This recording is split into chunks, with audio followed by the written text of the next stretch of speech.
You are now listening to Talk Your Jits podcast.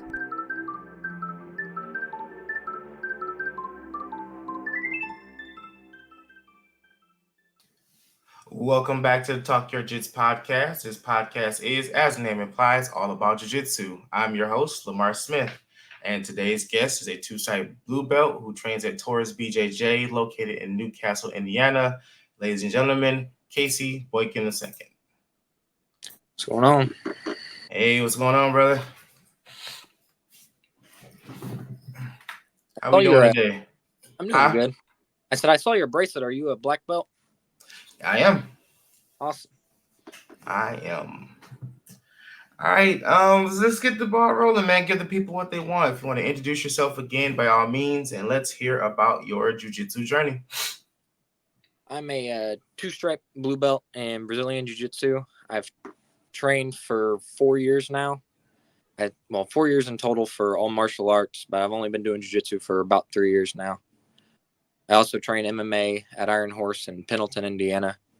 And I've had 5 MMA fights, and I'm 3-2, and 2 of them are finishes with submissions. And then my other finish is a TKO. As soon as I started jiu-jitsu, I was hooked on it. There's never been. I've competed about 10 times or so in different competitions, and I've had 2 super fights.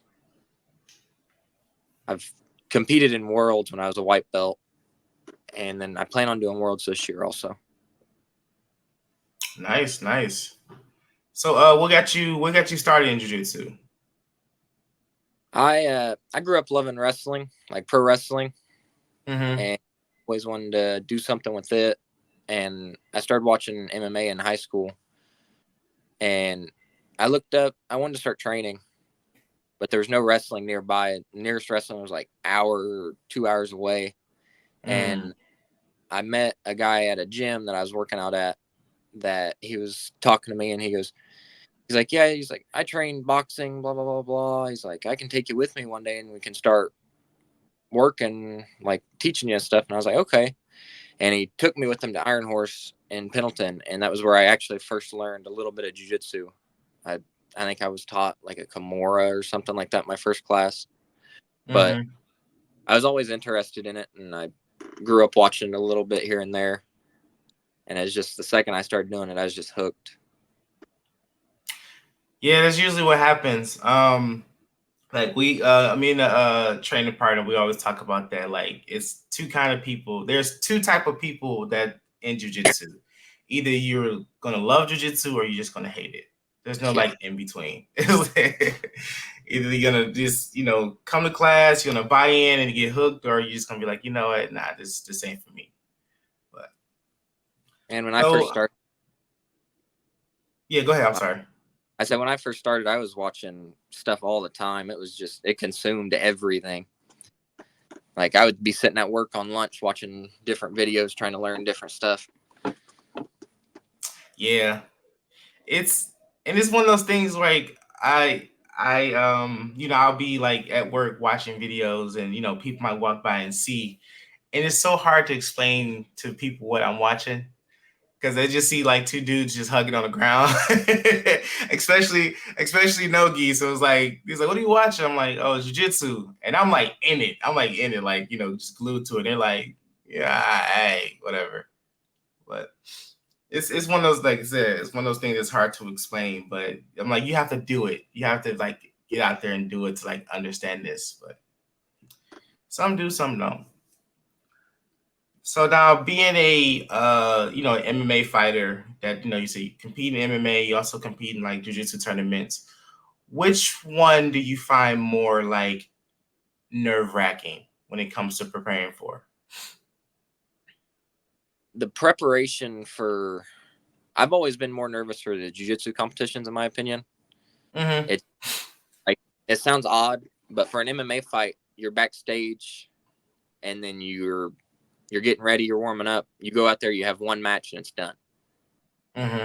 Jiu-jitsu competitions, you're standing there on the sidelines watching each and every competitor go one after another, and you're like, am I going to be facing that guy, and there's a lot of thinking to it.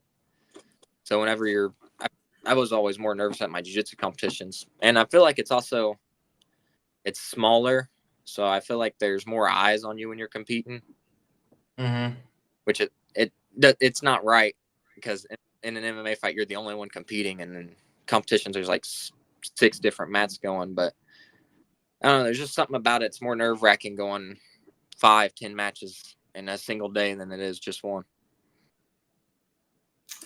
I know. I would think it would be the opposite. I think MMA would be more nerve wracking. It's nerve-wracking in the way of you can get hurt much easier. Yeah. But I don't know. I feel like, and I've always been more nervous about my jiu-jitsu matches for some reason. Because, like, yeah, you got punches, kicks, elbows, knees, and everything you have to worry about. Everything but the kitchen sink you have to worry about in an MMA cage. But in jiu-jitsu, it's like, yeah, I got 6 matches today. Yeah. versus that one. I got 6, maybe like 3-4 minute matches versus one match with like 3 rounds. So, man, I've been more out doing jiu-jitsu competitions than I have any of my MMA fights. Yeah, I think it's more so the waiting than anything else. Yeah, that's the most. That's just.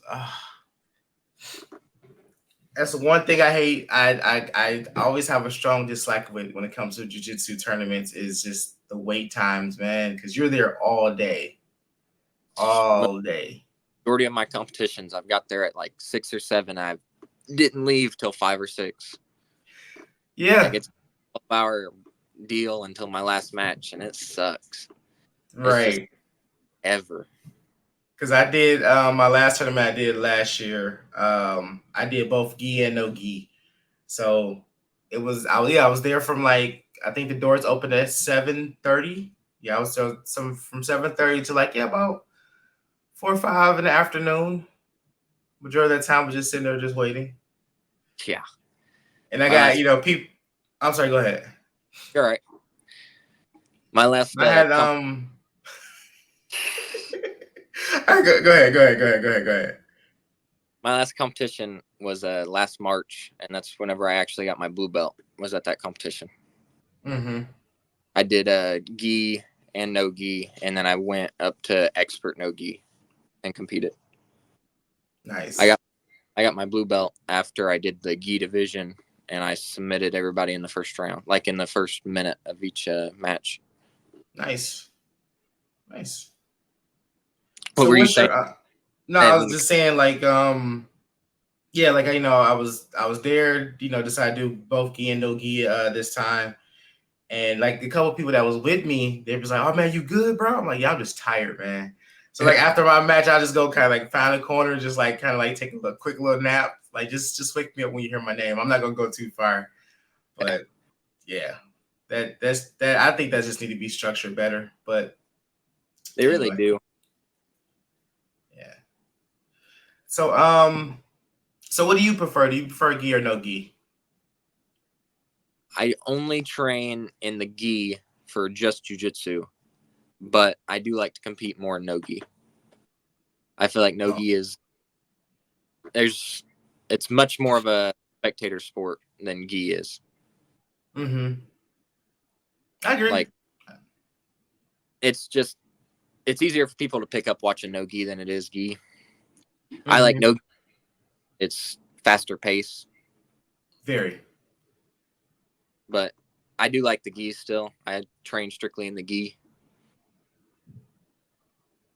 Yeah, I came from I guess you want to say like a more strictly gi school. So we'll do like maybe like 1 or 2 no gi classes every so often.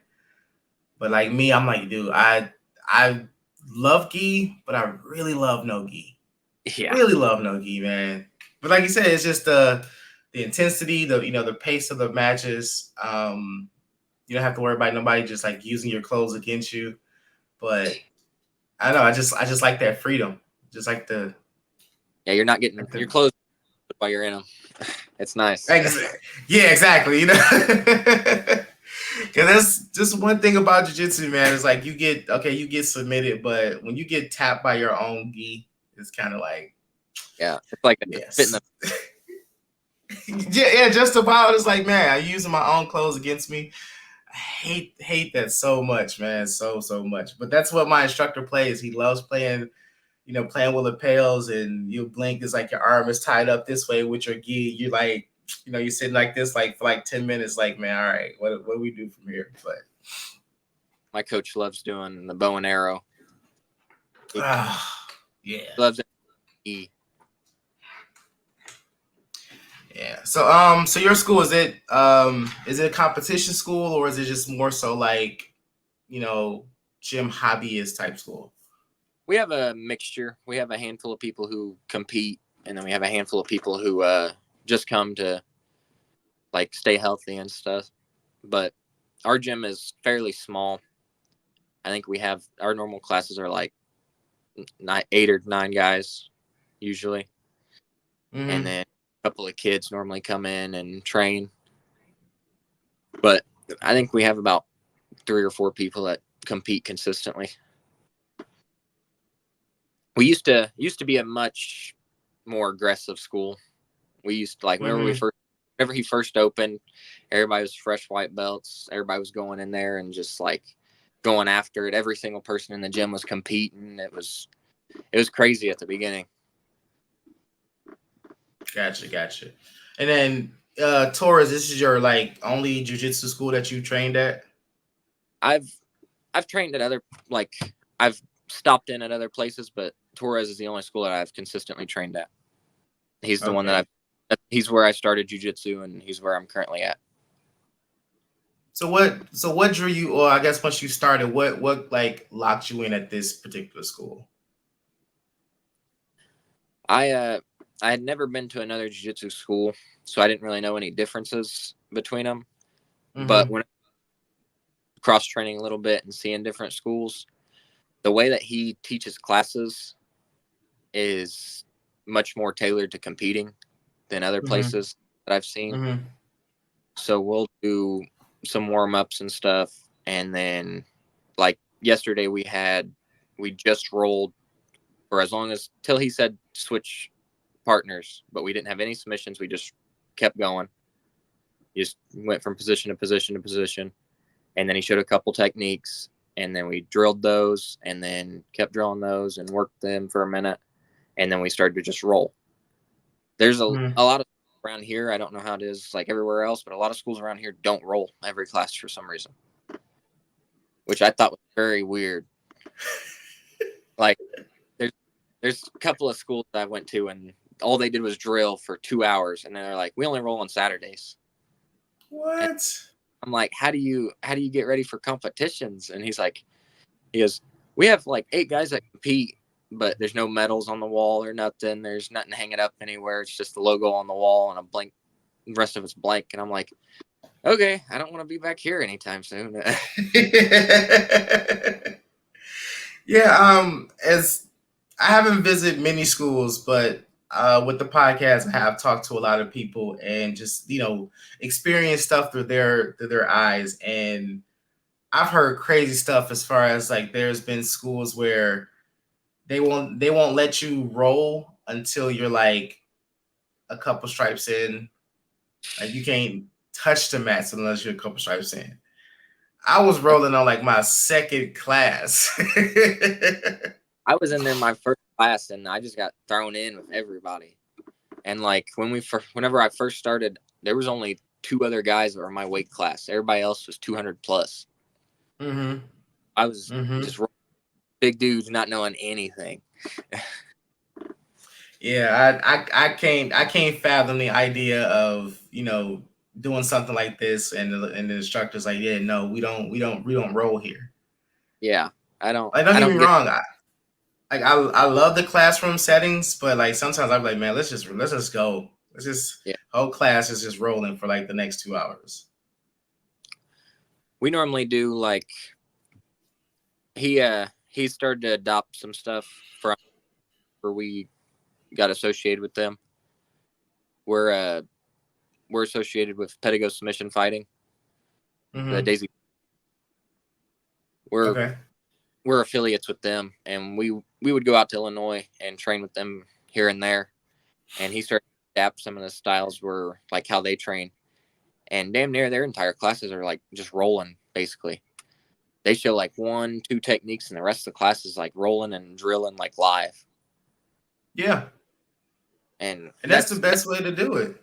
That was a big sign to me, was those are some of the best guys in the world, and that's how they're training. So that's probably the way that you need to be training. Yeah, because I got a competition that I'm doing grappling industries in Monday. Oh, no, not in Monday. Jesus Christ. In April. And I was talking to a guy about, you know, how he prepped for competitions, because this dude competes like every weekend. He's traveling all over the world. He's competing, like, it seems like every single day. And, you know, I just kind of asked him, like, you know, what's your mentality, man? Like, what do you prepare for and whatnot? And he gave me a nice little, like, I guess, list of stuff to do. And just looking at it was like, man, how do you have time to do all this stuff? Because he's like, you know, he said, you know, you got 2 or 3 guard passes, 2 or 3 this, 2 or 3 that, and you just drill them at least 200 times a day. I'm like, what?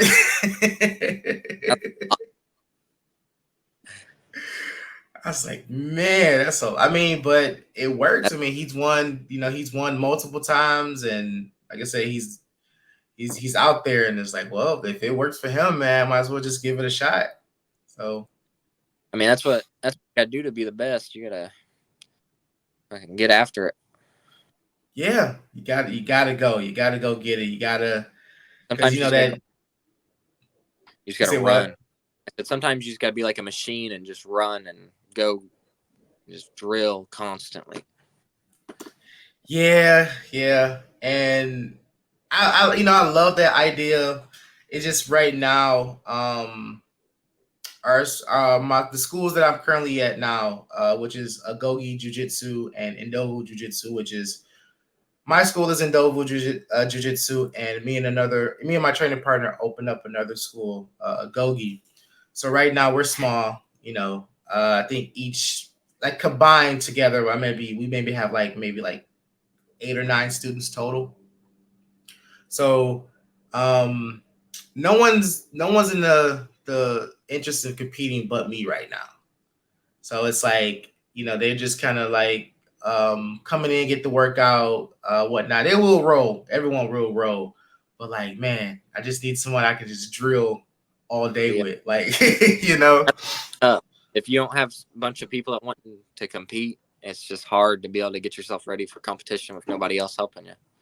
Yeah. And I try to explain it to, you know, to people, like, you know, I'm like, yeah, I do jiu-jitsu, but, you know, it's something you can do by yourself, but it's like you need that partner.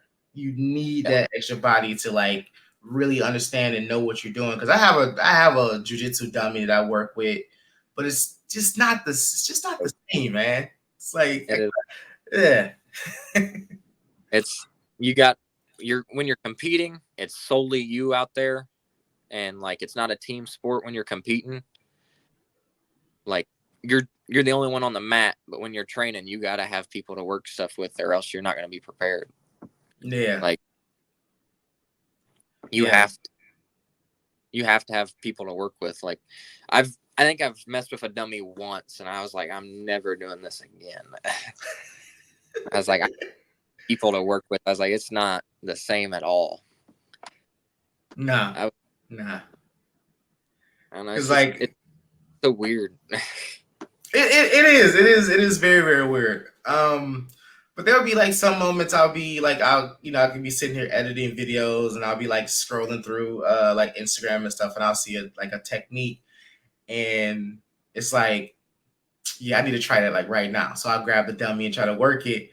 But it's like I'm watching the video, working the technique, but it's like, man, I need that live feedback. Like this, like, I get it, but I need to see what happens if someone moves a certain way, if, you know, depending on the different body types and all this stuff. I was like, yeah, this ain't going. I don't like this. I annoy fiance because I'll see something. I'm like, let me try this real quick. Come here. Let me figure this out real quick. Yeah. I'm always making her get up and come let me figure something out. Do she train? Besides with you? She has a little bit here and there, but she's more into art and all that stuff and drawing and all sorts of stuff. She kind of likes it, but she hasn't got that bug yet. Yeah, my wife, she trains off and on, and she'll be back next week, back full training. And I'm like, dude, I need you to like get at it, man, so we can work at home. Because I'll be sitting there bored. I'm like, hey, let's roll. And she's like, no. I'm like, you suck, man. Like, get out of here. You're pulling out the mats out from underneath the couch, laying them out in the living room. I'm telling you, man. I'm telling you. I'm like, I keep telling her, like, man, just do jiu-jitsu, man. It'll be so better. It'll be so much better for both of us. We can just work rep techniques all day. If we get into a little dispute, just settle on the mats, man. Set a clock, roll it out, and be done with it. Arguing, just put your damn gi on. Like, set the clock. Let's go. Fuck it. 5 minutes. Let's go. Like to the end. But no, she likes it. Which I was kind of like really worried about. But the more she started to like train and get used to like working with other people, her knowledge just started to grow a little bit more. So it was just like, yeah, give it a consistent 2-3 months. I promise you'll probably be addicted to it like I am. Cause she's close to her blue belt. She has 4 stripes. She was going to test like at the end of the year, but I think it kind of like overwhelmed her, the idea of like, because when we rank up, we test. We test our philosophy and rules, techniques, self-defense, and then there's like 2 rounds of sports jiu-jitsu. So it's a all-day test, like an all-day class test. So I think that kind of got to her just a little bit. Yeah. Because she was like, a little stage fright, because it was just like, you were cool with coming to class until we started talking about, oh yeah, you be tested for your blue belt. So she was, studying for it and everything else. Now, but I think like the closer it got to the date, she was just like, yeah, I'm not ready yet. So yeah, it happens. Yeah. My school, the way we do promotions is he normally bases it off of competition. Mm-hmm. He does it off of time usually, and he'll like see if you have the knowledge for that rank. But he likes to, if you're a competitor, he likes to see you go out, compete, and if you get gold, then that's kind of, he's looking closer at it and watching. And then if you're just tearing through competitions left and right at your division, then he's like, you probably need to go ahead and rank up a little bit and start fighting some harder opponents. Yeah. I mean, there's so many ways to, I guess, judge people's skills in jiu-jitsu. And I was like, I was never a competitor, competitive I was a competitive person, but in jiu-jitsu, I was just kind of like, I don't care about tournaments. Is this whatever. But once I did one, I was like, oh yeah, I'm hooked. I'm so hooked now. Because it's just it's a lateness test. It's like, you can roll with everybody in your class 50 times a day, but you don't get that real test until you roll with someone who does not know does not know your jiu-jitsu. That's where I feel like a lot of people have a hard time, is they only train at their gym and they get kind of complacent and they just keep working the same things, and it keeps getting stopped because they know their training partners and their training partner knows them.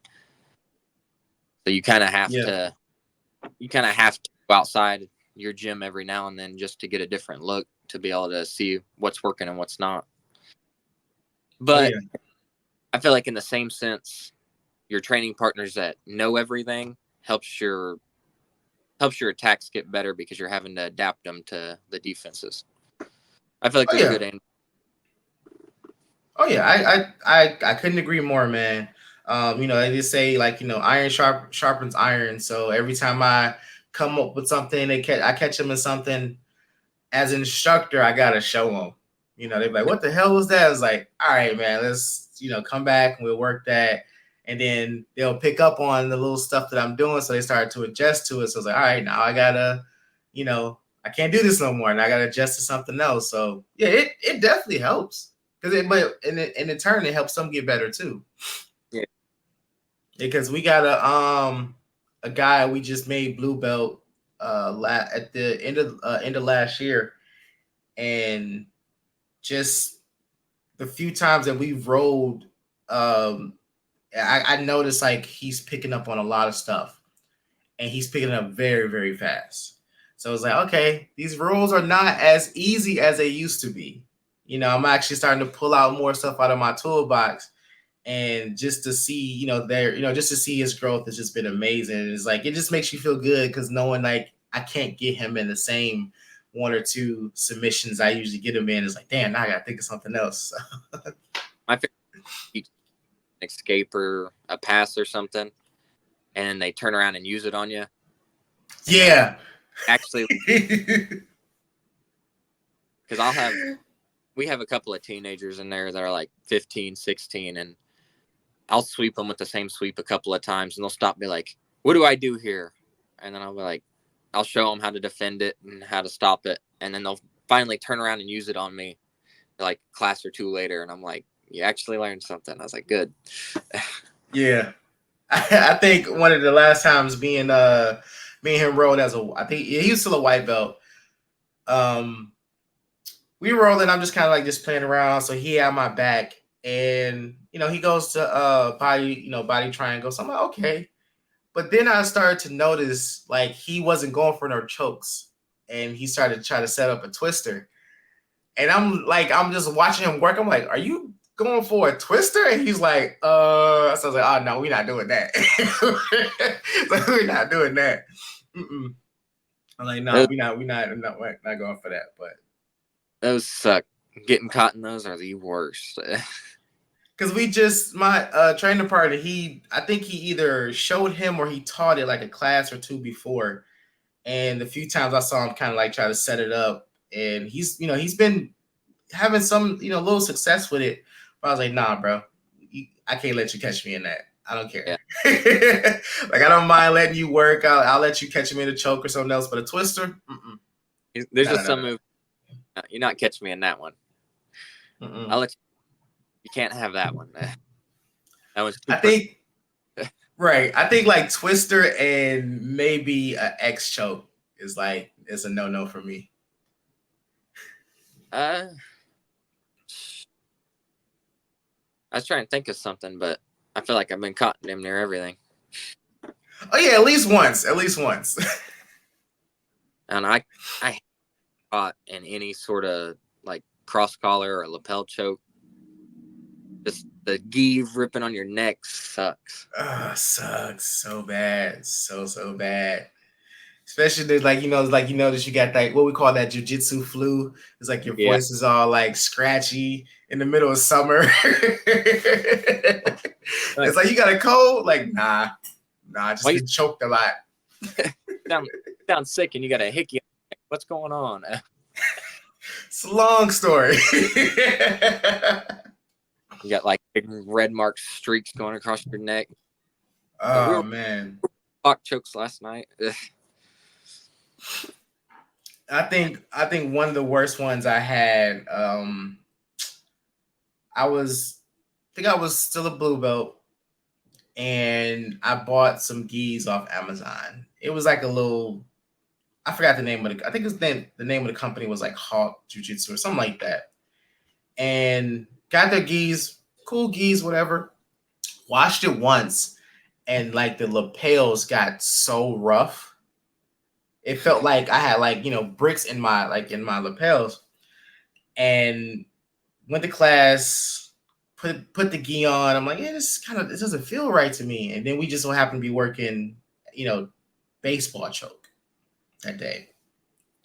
and me and my instructor we're going, and he usually doesn't like set it up all the way, but for some odd reason he was a lot tighter than he usually is, and he just goes boom, and instantly like my whole neck just felt like it was on fire. And I'm looking like it's just tender from the roughness of the lapel. And I was like, yeah, I'm never wearing this shit again. What gi brand?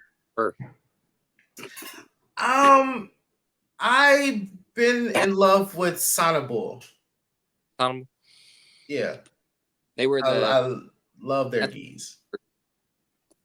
You say what? That's where I got my first 2 gis from. I've only had 3. I had 2 Sanibels, and then the one I wear right now is an Origin. I like Origins, but I don't know. It just seemed like I got a couple like Fuji gis. I got a tatami gi. I got probably like maybe like 8 gis now. Only wear about 2, but. But Sonibel's gi's been like the most durable, like the most durable ones. Like I got a gi that I still wear today that's like my very first gi, and it doesn't look worn out. It still looks like it still looks almost brand new. I didn't wash this mother like 1,000,001 times because that was like my only gi for like the first year and a half of jiu-jitsu. But it was like, like, man, I want to switch it up, man. I'm tired of like washing this one gi every night. So that's when you decided to buy one, and then it's like, oh look, they got a sale. Buy like 2 more. It's like, oh, Black Friday sale. Buy another one. So it happens. Now rash guards, on the other hand, I got too many to count. Like, don't get me wrong, I like a gi, but nothing like a good like the rash guard. I seen one rash guard I've really been wanting to get. It's just all gray. It's got like some yellow around the seams and stuff, and then there's a picture right on the front of it, and it's just Ric Flair doing the figure 4 leg lock. And I just think there's a joke to that I don't know. I think it'd be funny to have that rash guard. And that's all you go for is leg locks. Yeah. Lock people. You say what? That anytime you have that on, you can only leg lock people. Only. It's like a rite of passage, man. Like you gotta leg lock. Like, I'm sorry, this is a leg lock day. Ric Flair says so. Figure 4 everything. It's the only one that was. Sorry about you. You're letting out some woos every time you get a submission. Now I gotta find this rash guard.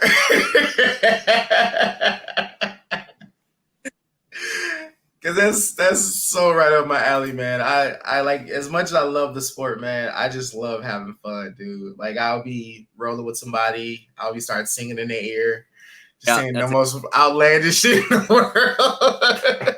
We were rolling yesterday, and we were singing the Backstreet Boys. I want it that way. Half the gym. Oh man, if you can't have fun with it, man, what's the point? Exactly. You got to have fun to learn. Yeah. I even did it in a competition, man. Like, rolling with this guy, dude. He was so freakishly strong, man. And there's nothing I could do with him. Nothing. I went in with a game plan. I was like, I'm going to work my arm drag. I'm going to get to the back. I'm going to do this, do that, do this. And we tie up. And I'm like, okay, this grip is a little bit loose. I'm going to pop up and I'm going to go. Every time I popped it up, I just felt like I was pushing a brick. I'm like, oh yeah, this is bad. I could not get this dude to budge. And he goes for a hip toss. And I think at this time I was like maybe like 260. And I felt like I was like 100 pounds. And I was like, oh yeah, this is about to be a long day. So we get to the ground and he's going for something. I'm like trying to get him back in my guard, but like nothing was working. I was like, hey, can I ask you a question? He's like, huh? I was like, I just had to ask you a question real quick. He's like, what? I was like, why are you so strong? I was like, what are they feeding you at your gym, man? So it didn't work. He still choke shot at me, but we had a good laugh afterwards. I've always talked during rolling and competing, and like even in my MMA fights, I'll talk to my opponents while we're going. That's just how I've always been. Yeah. Like, there was I think it was my first MMA fight. He threw a kick and he hit me right in the ass cheek. That's all he hit.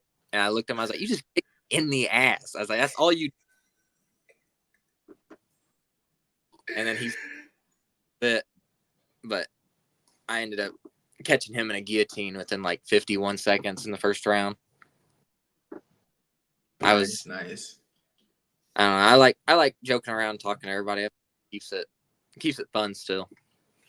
Yeah, man. It just kind of lightens the room up a little bit, man. You know, it's like you're going in there, you're going full, full throttle.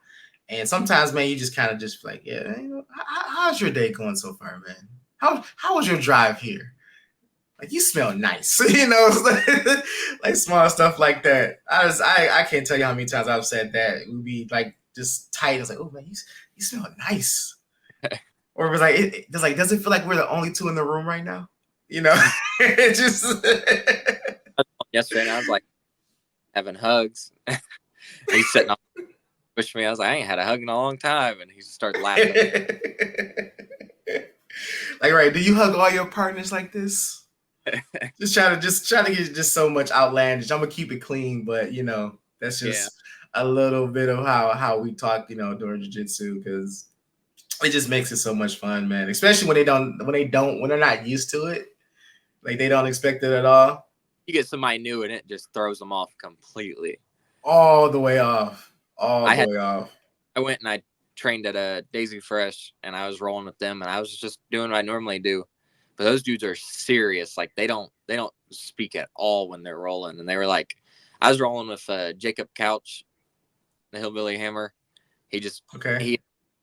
We were going, and I was just like, I went to say something to him or something like that, and he just stopped. He's like, can't do that. He goes, I just thought I hurt you. He's like, stop that. And I was like, okay. I was like, I understand.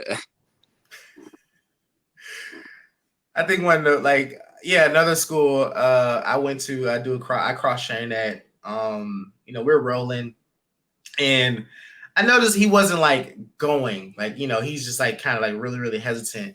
So I was in top full mount, and I just kind of like, came down, and I was like, hey, I know I'm a visitor and all, but I feel like you're holding back. Don't do that.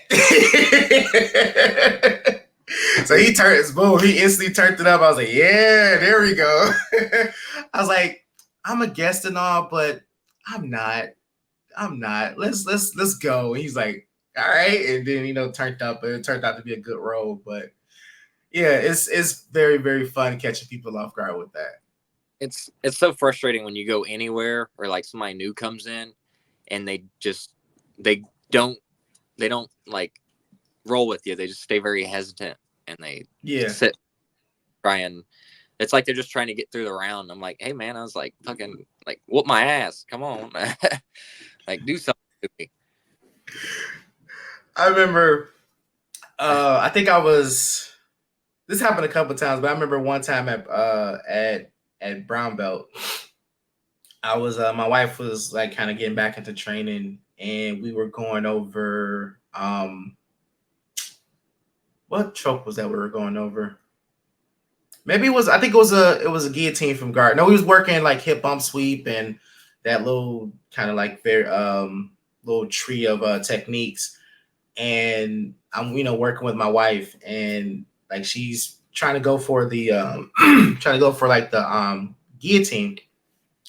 And I'm telling her, like, you have to, sink the hand through, blah, blah, blah, blah. And, I'm like, you just got to crunch in and go. And she's like, I don't want to hurt you. And my instructor was just having to walk past. And he's like, what'd you say? He's like, I want to do it, but I don't want to hurt him. And he's like, Lamar, stand up. And she's like, you see this belt on his waist?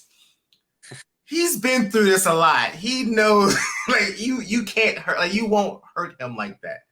And I was like, I keep trying to explain that to her. I was like, at this point, there's not a submission I haven't felt, from people of different sizes. Like, yeah, it's gonna suck because you have scrawny arms, but I'm expecting that. Like, I've been there before. I'm like, yeah, it's your arms versus like my instructor who's a big guy. Like, yeah, it's gonna suck regardless, but I've been there before. Just go for it. I'm fine. I was like, I signed a waiver. I'll be all right. Yeah. I mean, that's all part of the fun. Getting caught and having to deal with it's just kind of part of it. Like, yeah, there ain't no around it. No, gotta get your hands dirty. Yeah, can't keep them clean forever. Nah, I was like, as bad as you want to just like you want to do the stuff, like you want to do the techniques and whatnot. But I'm like, nah. I mean, doing them is one thing, but you learn more once you get a chance to feel exactly what's going on. Yeah, because your body builds a tolerance for it. Like, how long you can survive in a rear neck choke or a guillotine or a Kimura before you like, okay, yeah, no, let's tap, let's get out of here. Yeah. Because it was to the point where like my shoulders was actually like a lot more limber because of how many times I've been put in Americana and Kimuras and stuff like that. To the like this arm for some odd reason can like really really twerk. Before, like this one, not so much. This one, it can like kind of go, but I was like, yeah, it's just right-handed people like to come on this side, so it was like, this one's got worked a lot, but yeah, you just get used to it, man. It's you embrace what we say, embrace the suck. Get used to being uncomfortable. Like it's going to happen. You got to get used to being uncomfortable because that's where the growth happens. If you're not uncomfortable, you can't grow. Right, because I've rolled with people where I'll have the slightest pressure and they're like, "Oh, tapping." I'm like, "What are you tapping to?" I couldn't breathe. You still talking? Shut up. Let's work. Like, shut up, man. Let's work. You got this. Don't give up. But that's a part of the learning process. You said what? I said, you made a squeal. You can breathe. I know, right? Like, fine, I'll ease up on the pressure. Let's go. Let's work. Don't be like that, man. But yeah, man, this is definitely one of those martial arts that I obviously, as you can see, that I've been hooked on for a very long time, and it's like I'm so happy that I found it because it's just to me it's like one of the best martial arts to get into. I love the dynamic of jiu-jitsu. I love it may not seem like it, man, but it's just like every day is something new, no matter what the technique is. Someone's always find like a small little variation to make it seem like it's something new. It's constantly evolving and constantly growing, and man, it's just so fun. It's just so fun, man. It's an sport that I feel like it's going to take a very long time for it to hit its peak. Yeah, I think it's like it's flourishing, especially now. It's like that, like fresh out of high school. It's like you growing into itself right out of high school. It's becoming more mainstream. I'm loving like flow grappling and what ADCC been doing and really bringing jiu-jitsu to the light. So I'm very excited to see where it goes from here. I'm excited for it to finally get the recognition it deserves instead of just being so unheard of. It's very difficult to I guess make it appealing to I guess you want to say like everyday people. Because I can't tell you how many times I've been in B-dubs or Twin Peaks watching UFC fights, and the fight goes to the ground, and I just hear people around me just like, "Oh, here we go with this shit." Yeah. But everyone at our table is like hype, like, "Oh yeah, this is where the fun starts." Like this is where it goes. Because I think we was watching Brandon Ortega. Was it Volkanovski that he was fighting? Volkanovski versus Brian Ortega. Whenever Whenever he caught him in, I think it was a triangle, and he just it was that triangle, and he just sat in it. He just oh god, dude, that was like the longest triangle I've ever seen someone get put in. But when it went to the ground, and like I said, me and the group of guys at our table, we were getting so hyped, and because we knew what was coming. We knew, okay, yeah, this is Ortega's, this is his wheelhouse. He got this. And guys like around us is like, they're grunting, whatever. And when he shot that triangle, and we got so hyped, and we're like, he got it. But Volkanovski got out, and then like the guy was like sitting next to me, he was like looking confused. He's like, man, y'all like this ground shit? I'm like, well, yeah. He's like, I don't get it, dude. Like, that ain't real fighting, blah, blah, blah, and whatever. And I was like, oh, I'm like, we're talking back and forth. And then I just kind of like introduced the table. I was like, yeah, that guy's a brown belt. Those two guys are blue belts. That's a purple belt. I'm a purple belt, blah, blah, blah. And he's like, oh, okay. He's like, okay, I understand now. But yeah, that's the hardest part, man, trying to make it appeal to everyday people, because it's not like as intense as like an MMA or a sport that includes a lot of striking. You got combat jiu-jitsu, but I feel like the best version, like for spectators, would be like the 80cc style, where you have to start wrestling. You can't just pull guard, because I feel like most people know what wrestling is and have watched it at some point or been around it in school. And there's a good crowd around like amateur wrestling and so on. So I feel like if you added jiu-jitsu to just that aspect of it, I feel like that'd be the best way for it to just be able to, for your regular people to be able to enjoy it. Yeah. It'll get there though. It'll get there. It's still freshly new into the masses, but it'll happen. We'll have jiu-jitsu in the Olympics in no time.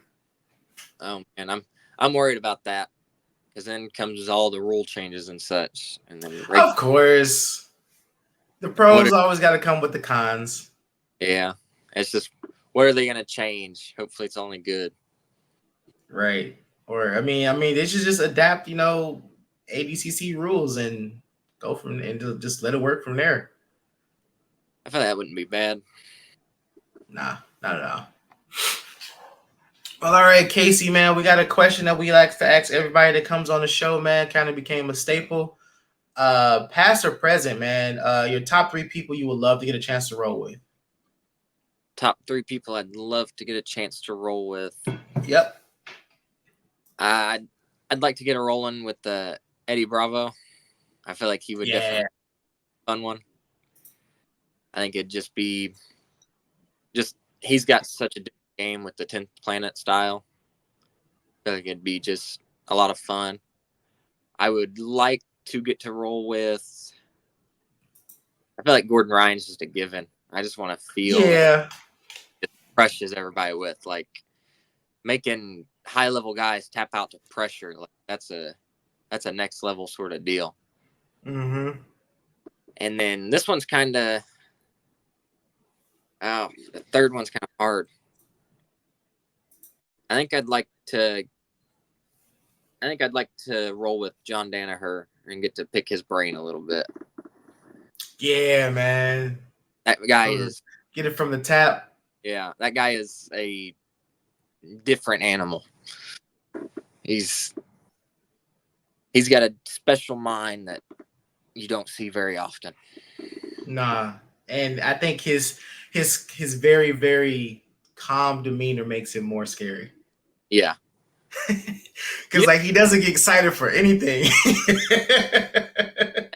He wears rash guards. Like he doesn't wear. Yes. He only wears rash guards. And I'm starting to buy into that, man. I'm starting to. I'm like, man, rash guards are just so comfortable. Just like, so comfortable. Got to do it for some reason. Right. He just wear rash guards, some shorts or something, and a fanny pack. Yeah. Fanny becoming a staple of jiu-jitsu. Oh yeah, I have a little bag that I keep like my my tape and mouth guard and stuff in. That's what I call my jiu-jitsu survival kit. So I got all my finger tape, everything else under there, Tiger Balm, because it's needed, man. It's so important. Yes, it is. All right, man. All right, Casey, man. Unless you got any other questions for me, man, I'd love to let the people know what you got coming up, man. Any fights, any tournaments, man. The floor is all yours. I'm looking talks with doing super fight coming up either next month or the month after. It's a new thing that he's trying out. And then I'm looking at fighting at 135 in March for the Griggs Entertainment here in Indiana. It'll be my first fight this year, and then I'm hoping to turn my streak back around because I fought twice last year, and I broke my jaw at the beginning of the year, and then it was a clean break right here. I got kicked, and I got kicked, and I was like, wow. I was like, I need to finish this now. Something's wrong. And I took it to the ground and tried to put him in a triangle and just barely missed it, and I had to end up stopping because this entire part of my jaw was shifting separately from this side. Ooh. And then I took 3 weeks off for that. And then I didn't fight till September. And I fought for a 155 title. And then I fought a dude 6-1. He only, all of his wins are by knockout. We went to the second round, and I had him in 4 different submissions in the first round. I just couldn't catch him. I had 2 triangles. I had him in a guillotine, and I had him in what was the other one? I had 2 triangles, an armbar, and a guillotine, and I couldn't quite finish them. And then the second round, the referee stepped in when I was getting hit. He didn't knock me out, though. I didn't drop. Hey, that's small victories, man.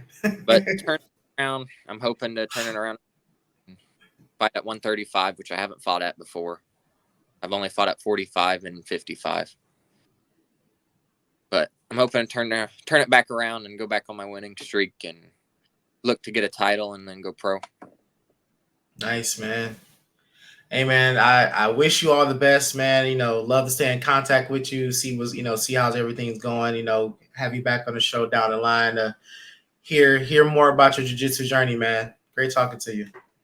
Yes, man. If anytime you want to do another one, I'm always up for it. All right. I got you, brother. All right, well, that's the end of today's episode. I would love to thank Casey one more time for coming on the show and bless us with his jiu-jitsu knowledge. Please go and follow our Facebook, Instagram, and YouTube to stay updated on all future episodes. This has been Talk Your Jits Podcast. Keep rolling, keep grinding, and remember, long live jiu-jitsu. Have a great day.